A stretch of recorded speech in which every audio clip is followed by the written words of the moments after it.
Hello friends, welcome back to my channel commerce point. आज की इस वीडियो में हम डिस्कस करेंगे रिक्रूटमेंट के बारे में।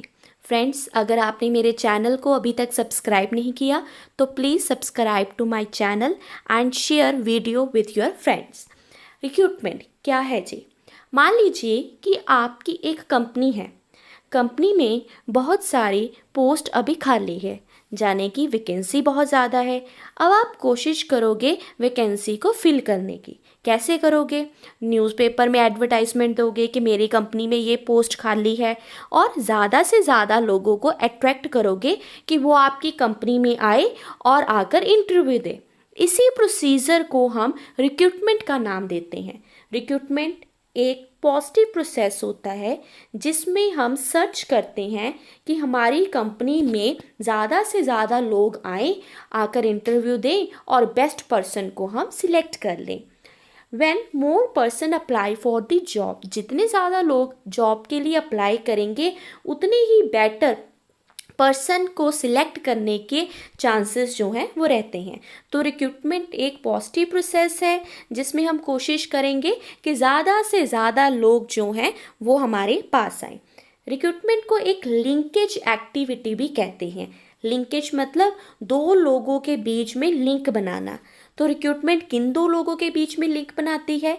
रिक्रूटमेंट लिंक बनाती है कंपनी और जॉब सीकर के बीच में। जॉब सीकर मतलब वो पर्सन जिसके पास जॉब नहीं है और जॉब देने वाली कंपनी, इन दोनों के बीच में लिंक एस्टैब्लिश करती है रिक्रूटमेंट।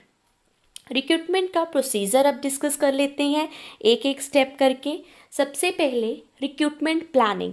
जब भी हमने रिक्रूटमेंट प्रोसेस को स्टार्ट करना है, सबसे पहले ये देखेंगे कि हमारी कंपनी में कितनी वैकेंसी है, कितनी पोस्ट है जो खाली है, जहाँ पर हमें एम्प्लॉयज़ की ज़रूरत है, और एम्प्लॉयज़ किस तरह के चाहिए हमें।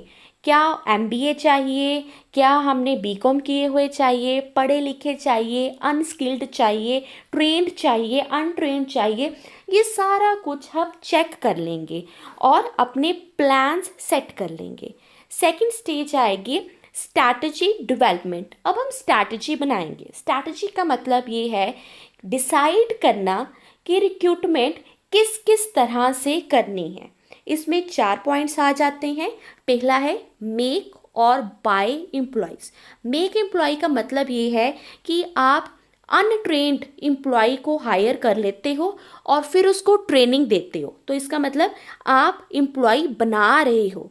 बाय एम्प्लॉय का मतलब ये है कि ऑलरेडी ट्रेंड पर्सन को आप हायर करते हो ज़्यादा सैलरी पे करके।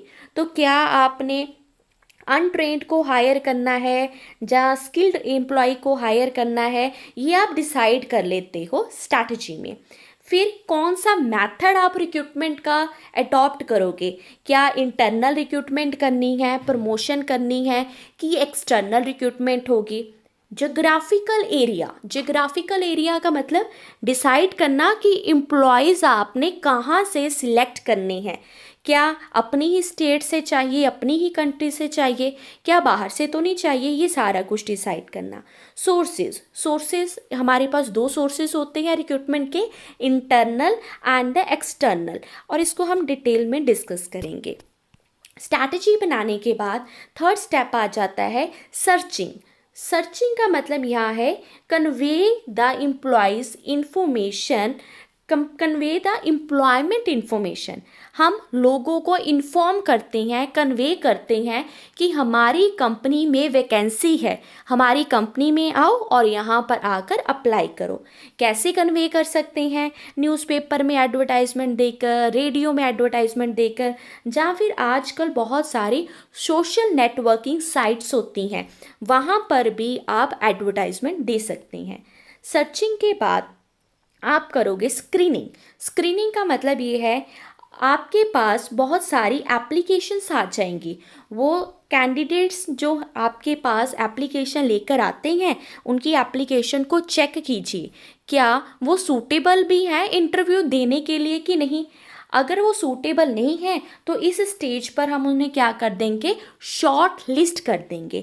और यही स्टेप जो है सिलेक्शन प्रोसेस का फर्स्ट स्टेप होता है। इसका मतलब रिक्रूटमेंट करने के बाद सिलेक्शन जो है वो एक्सिस्टेंस में आती है।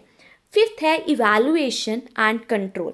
यहाँ पर हम चेक करेंगे कि हमारा जो रिक्रूटमेंट प्रोसेस था, रिक्रूटमेंट मेथड जो सिलेक्ट किए, क्या वो वैलिड थे, वो एफिशिएंट थे। कहीं ऐसा तो नहीं हुआ कि रिक्रूटमेंट के ऊपर हमने खर्चा बहुत ज़्यादा कर दिया, कॉस्ट बहुत ज़्यादा आ गई, लेकिन उसकी आउटपुट इतनी ज़्यादा नहीं आई, हमें बेनिफिट जो हैं इतने ज़्यादा नहीं मिल सके। इसे हम चेक करेंगे। तो ये हमारा हो गया प्रोसीजर ऑफ रिक्रूटमेंट। एक बार रिवाइज कर लेते हैं। सबसे पहले प्लानिंग करेंगे, फिर स्ट्रैटेजी बनाएंगे, फिर सर्च करेंगे मतलब कन्वे करेंगे इन्फॉर्मेशन को, फिर स्क्रीनिंग करेंगे जाने की शॉर्ट लिस्ट करेंगे, और लास्ट में हम रिक्रूटमेंट प्रोसीजर को इवैल्यूएट करेंगे। अब हमारी जो रिक्रूटमेंट है उसकी दो टाइप्स हो सकती हैं। दो टाइप्स हैं हमारे पास सेंट्रलाइज्ड, इसकी दो फॉर्म्स हो सकती हैं, दो टाइप्स, सेंट्रलाइज्ड रिक्रूटमेंट और डिसेंट्रलाइज्ड रिक्रूटमेंट। बहुत ही इंपॉर्टेंट है दोनों पॉइंट्स। पहले कर लेते हैं सेंट्रलाइज्ड। सेंट्रलाइज्ड में जब HR डिपार्टमेंट हेड ऑफिस में सारी की सारी रिक्रूटमेंट करता है, उसे हम कहते हैं सेंट्रलाइज्ड रिक्रूटमेंट। एग्जाम्पल के लिए मान लीजिए कि आपकी कंपनी का हेड ऑफिस जो है वो मुंबई में है, और आपकी कंपनी की जो ब्रांचेस हैं वो और भी बहुत सारे शहरों में, बेंगलोर, दिल्ली, मद्रास, ये अलग अलग जगह पर हैं, लेकिन जो रिक्रूटमेंट है वो सारी की सारी मुंबई वाला हेड ऑफिस करता है। तो इसे हम कहेंगे centralised form of recruitment. Centralised form of recruitment ज़्यादातर जो गवर्नमेंट ऑर्गेनाइजेशन होती हैं वो करती हैं। एग्जाम्पल यहाँ दिया हुआ है railway recruitment board. Railway recruitment board जो है वो एग्ज़ाम कंडक्ट करता है, और एग्ज़ाम कंडक्ट करके जितने भी रेलवे के एम्प्लॉयज़ हैं वो ही सिलेक्ट करेगा, यानी कि एक ही जगह पर सारी की सारी रिक्रूटमेंट होती है। इसके बेनिफिट क्या है कि एडमिनिस्ट्रेशन कॉस्ट जो है कम हो जाती है। अगर एक ही डिपार्टमेंट को रिस्पॉन्सिबिलिटी दे दी जाए रिक्रूटमेंट करने की, तो स्पेशलाइज्ड एक्सपीरियंस्ड स्टाफ के बेनिफिट्स भी हमें मिलते हैं। यूनिफॉर्म होती है रिक्रूटमेंट, और स्टाफ को आप इंटरचेंज भी कर सकते हैं, ट्रांसफ़र भी कर सकते हैं, एक डिपार्टमेंट से दूसरे डिपार्टमेंट, एक ब्रांच से दूसरे ब्रांच। ठीक है, कोई बायसनेस नहीं रहती। ऐसा नहीं होता कि ये फेवरेट कैंडिडेट है इसलिए इसको सिलेक्ट किया गया, नहीं, कैपेबिलिटी के बेसिस पर ही सिलेक्ट किए जाता है हर किसी को। Every department send the requisite for the recruitment to the central office. जो रिक्रूटमेंट होती है, फर्स्ट स्टेज ही रिक्रूटमेंट की यही है।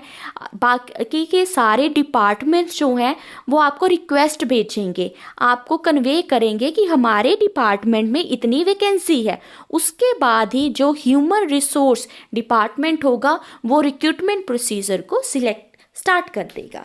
डन। फिर है हमारे पास दूसरी टाइप, सेंट्रलाइज के बाद आ जाती है डिसेंट्रलाइज्ड रिक्रूटमेंट। बिल्कुल ऑपोजिट है ये सेंट्रलाइज के। डिसेंट्रलाइज्ड में क्या होगा, हर एक ब्रांच अपने अपने लेवल पर रिक्रूटमेंट प्रोसीजर को स्टार्ट करेगी। Each department carry out their own recruitment. Decentralized recruitment practices are most commonly seen. ऐसे ऑर्गेनाइजेशन में ये देखी जाती है डिसेंट्रलाइज्ड रिक्रूटमेंट जहाँ पर बहुत ही डाइवर्स बिजनेस एरिया होते हैं, बहुत अलग अलग कैटेगरी के। चाहे आपकी कंपनी एक ही है, लेकिन एक ही कंपनी के अंदर अलग अलग प्रोडक्ट्स हो सकते हैं, तो उनके अलग अलग रिक्वायरमेंट्स होंगी। जैसे रिलायंस ही ले लीजिए, रिलायंस टेलीकॉम है, उनकी अलग है। अलग अलग कैटेगरी में जब आ जाएगा तो आपके लिए डिसेंट्रलाइजेशन ही बेटर रहेगी, क्योंकि आप ना अपनी नीड्स को ज़्यादा अच्छे तरीके से समझ सकते हो, बजाय इसके कि एक ही हेड ऑफिस जो है वो सब के लिए रिक्रूटमेंट करे। नहीं, आप अपनी रिक्वायरमेंट को ज़्यादा अच्छे तरीके से समझ सकते हो।